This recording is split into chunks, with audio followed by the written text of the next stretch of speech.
Hello everyone, I am Shagufta here. Today we will discuss human and environmental interaction.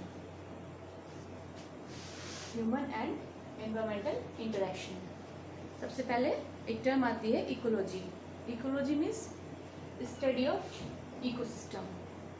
ये term ecology term जो है coined by Ernest Haeckel. Ernest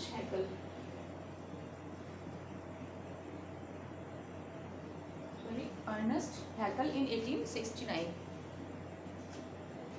Ecosystem term given by A.G. Tansley in 1935.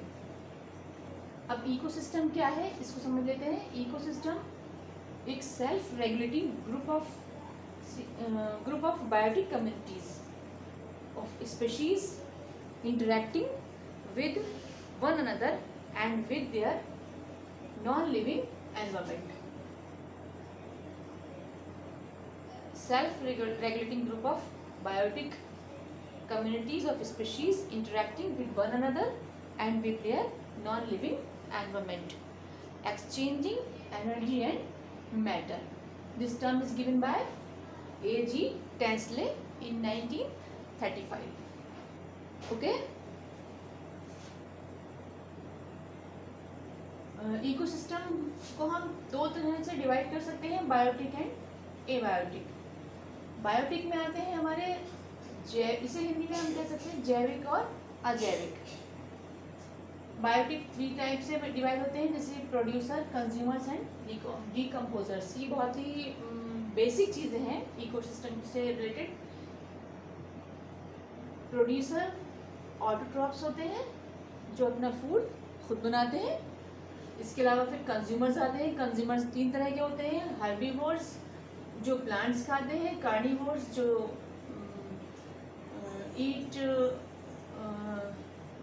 Flash of animals, and omnivores जो plants भी खाते हैं और flesh of animals both. One question ये आ सकता है कि ह्यूमन बीइंग किस ग्रुप को बिलोंग करता है. तो मैं आपको बताऊंगी human beings are omnivores. Decomposers क्या है? डिकम्पोजर्स होते हैं माइक्रो ऑर्गेनिजम्स. और अब आते हैं एबायोटिक. एबायोटिक 2 तरह के होते हैं, फिजिकल और केमिकल. फिजिकल में आते हैं temperature, humidity, rainfall, and chemical में आते हैं गैसेस. ये एक बहुत ही ब्रीफ इंट्रोडक्शन था अबाउट इकोसिस्टम. और now I will discuss about hot spot. Area which exhibit high species richness as well as high species endemism threaten are termed as hot spot of biodiversity.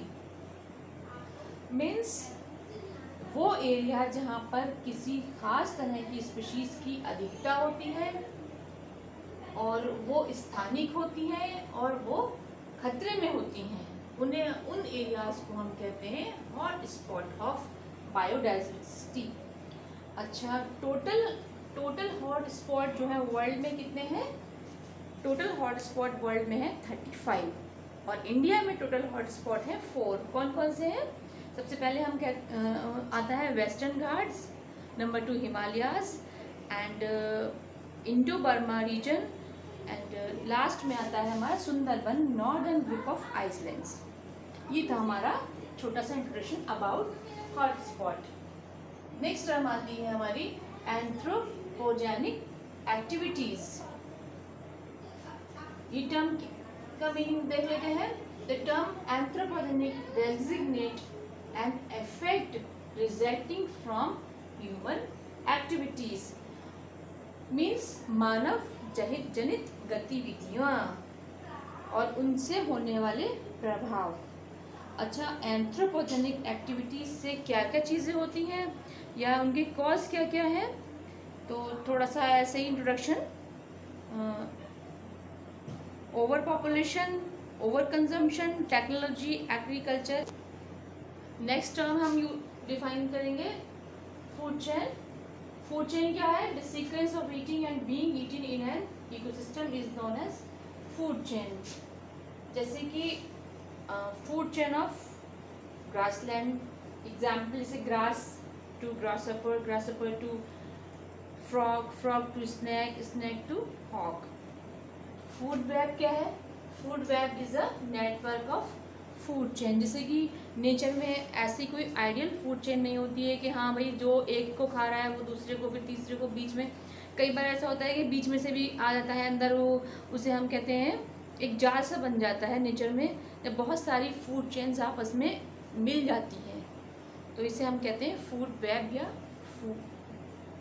Food web या खाद्य जाल। Food web is the network of food chain. Okay.